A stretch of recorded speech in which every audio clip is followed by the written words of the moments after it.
Hello mga kamana! Bagong video na naman po ang aking hatid para sa inyong lahat. At ngayong gabi na ito ay pupunta tayo sa sikat na bilihan ng mga fresh seafoods dito lang sa Doha Fish Market, Cornish area. At habang inaantay ko na matapos mag-hit si Jay, heto nga flexing ko kung anong nasa paligid namin. Iba, dito na kami nakatira ngayon sa mga villa. Nasadya naman talaga na napakatahimik. Malayong malayo doon sa una naming natirhan doon sa may Bin Mahmud. Time check pala dito is 7 o'clock in the night. At nagdesisyon pala kami ni Jay nakakain na sa labas bago pumunta sa fish market. Ang iniisip ko kanina is parang late na talaga na pumunta kami sa fish market kasi nga usually mga 6:30 to 7 o'clock nagbubukas doon. Anong oras na? Ewan ko ba kung mag-isip ang mga person o urada ba? Ito nga at palabas na ang sasakyan namin. Mapapansin nyo ang daanan is paikot talaga yan bago makarating ka doon sa may main entrance. At buti na lang talaga na hindi masyadong traffic sa mga oras na ito. Niisip ko kasi na pag matraffic tapos yung oras na gugugulin pa namin pag kumain pa kami, baka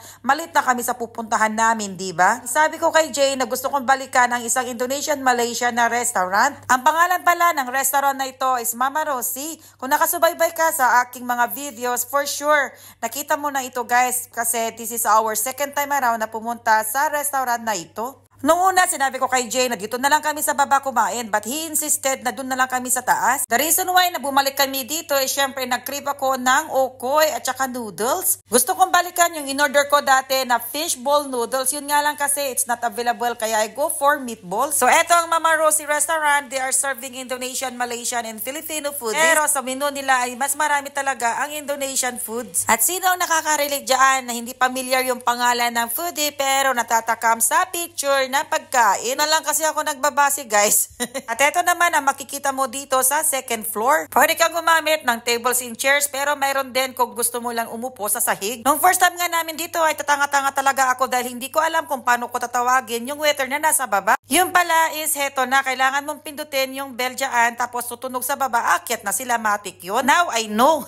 Heto dumating na ang aming order. Mabilis lang talaga ang serbisyo dito. At sabi ko nga nung una guys, bumalik ako dito dahil nag-crave ako ng ukoy at yung fishball na noodles na in-order ko last time. Pero sad to say, hindi siya available at meatball noodles na lang ang kinuha namin. At paano naman kasi ang fishball nila ay homemade, napakasarap at siksik na siksik. Unlike nung una niyang order, si Jay naman ay nag-try ng another foodie. This time, nag-go for chicken satay siya. At but then kasi 5 piraso iyan pero yung isang stick hindi ka malulugi talaga. At si Jay, nag-order siya ng separate na sausawan. Grabe, amoy pa lang, napakaanghang na.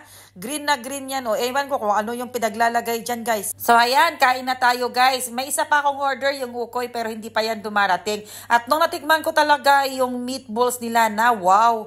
Masarap din siya at saka siksik din ang laman. Finally, dumating na ang aking favorite na ukoy. Nag-as pa nga ako dyan ng suka guys. Hindi ko alam kung bakit may mga green chili dyan na nilagay. Tapos si Jay is nag-as din siya ng libreng sabaw. Oh wow, sabaw is life talaga. Tara na at ating tikman ang ating ukoy. Wow, grabe talaga. Masarap talaga itong balik-balikan guys. Napaka-crunchy at ang sarap talaga isausaw sa sili ba. Si Jay kumuha lang ng konti pero hindi niya bet. Pero alam niyo ba guys na hindi pa ubos ang chicken satay niya. Isubos na ang kanyang rice. Kaya ang nangyari, heto nga ang person nag-order ng extra rice. O diba? Sarap na sarap sa kanyang chicken satay. First time ba naman? Sabi nga niya na masarap talaga. Tikman ko daw. Ito naman si ako. Kinuha ko rin yung isang piraso. Hindi isang stick isang piraso lang guys. At talaga naman talaga na napakasarap. Oh wow. At ito na nga ang kinalabasan after naming kumain. So siya is, tingnan nyo naman ang pinggan niya. Hindi naman halata talaga na simot na simot ang Sa akin naman, kunti lang yung sabaw lang ang natira. Pero, sarap-sarap ng lunggad. Bestseller daw yan, sabi nila. Siguro nga, after 2 minutes pagkatapos namin kumain, ay nagdesisyon na kaming bumaba at magbayad. Kasi nga guys, kailangan pa namin pumunta doon sa Doha Fish Market. O anong oras na kaya dyan guys? Kaya good luck na lang talaga sa amin kung may maabutan pa kami. Pag bumaba ka pala sa kanilang staircase, ito na nakadisplay ang kanilang ibang tinda. Ang daming mga cookies dyan, may mani din, may mga crackers, of course, all Indonesian foodies yan. At itong side na to is puro mga kakanin ba na parang may hawig sa atin. No need receipt. Thank you. Olak daw. Oh, sige na.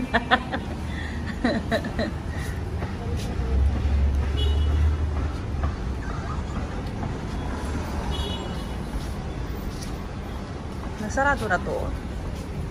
Ayan si Brosted. At kung napansin nyo guys, ay hindi ko nga naubos yung in-order ko na ukoy. Ano ba naman kasi ako lang ang kumain, kaya nag-take home na rin ako ng 3 piraso. So nandito na kami ngayon guys, malapit sa Cornish Area Fish Market. Buti na lang kamo talaga at hindi masyadong traffic dahil nag-aalala talaga ako baka wala na kaming maabutan. Ang number 1 na pakay kasi namin doon is gusto namin bumili ng fresh na crab. Paano naman kasi itong si Jay, nagkikrave siya, naglilihi na naman dayo. Kaya for the go na naman ng mga persons dahil gusto ko rin naman kasi mamili ng isda na pwede kong isahog sa aking dinengdeng. At agad-agad naman kami nakarating dito. Maswerte ka mo kasi may nakita ako na available na parking space. Kasi nga guys, most of the time punong-puno ang area na to. At ang nangyayari is kung saan-saan na lang ipaparking ang mga sasakyan kahit wala sa ayos. At hindi ko na inantay si Jay na lumabas pa ng sasakyan. Ako na ang nauna kasi gusto ko talaga makauna guys. Pero nung napansin ko ba parang walang magtitinda ngayon ng isda. Pero sa isang stall na yun is maraming mga tao. Kaya naisip ko tuloy na parang may magbebenta. Nag-iisa nga lang yan guys. Tapos nakita ko na may nagbibitbit na mga banyera. Kaya sabi ko eto na. Siguro bagong huli itong mga bebenta nila. Kaya swerte naman ako. Ito na ang kaganapan guys. Natuwa ako at nakita ko na may dala silang crab.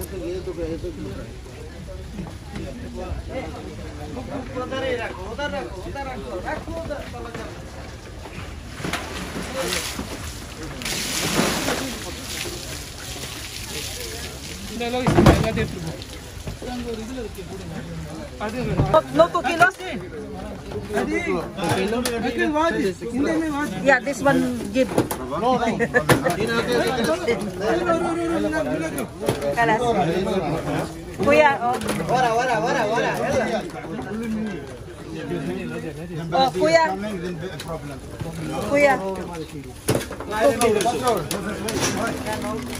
Tama-tama na timingan na.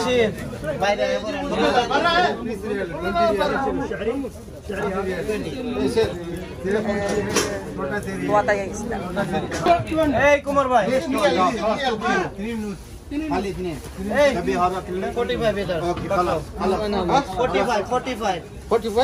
45 change दिया. Kuya, may change. 30 riyal. Kumar bhai 45 में दिया. 30 riyal. Thank you, kuya. This one how much?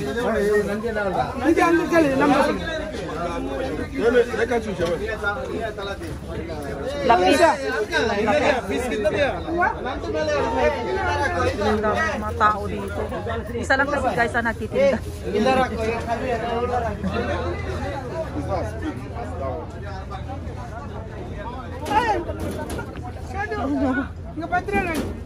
Asan na si Mo? Daming tao.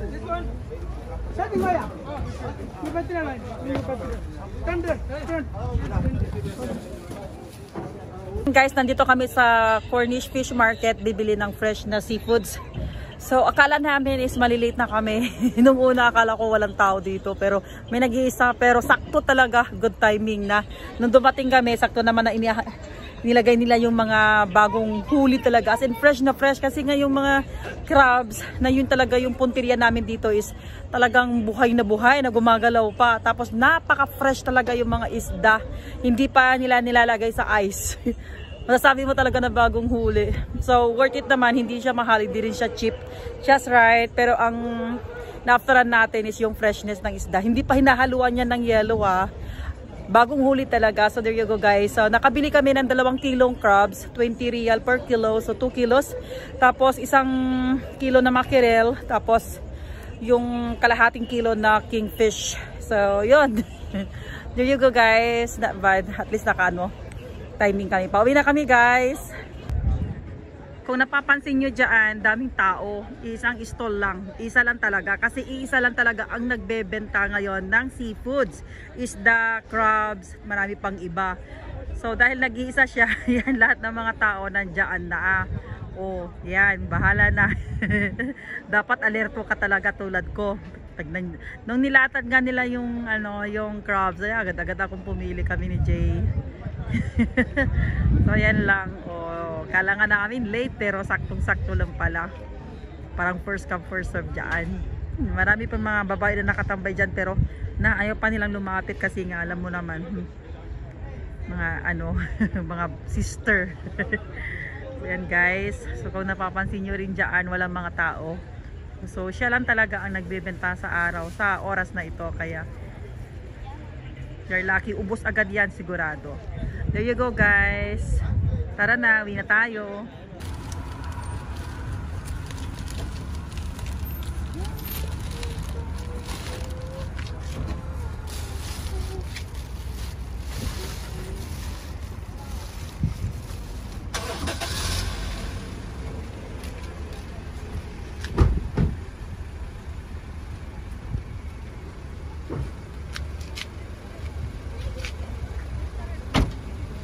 Fast forward, eto nga nakarating na kami ng bahay and naluto na rin syempre yung binili naming crabs doon galing sa fish market. At dahil mabait kaming kaibigan at kapitbahay, eto nga nag-share din kami na nalutong crabs sa kabilang villa. Salamat!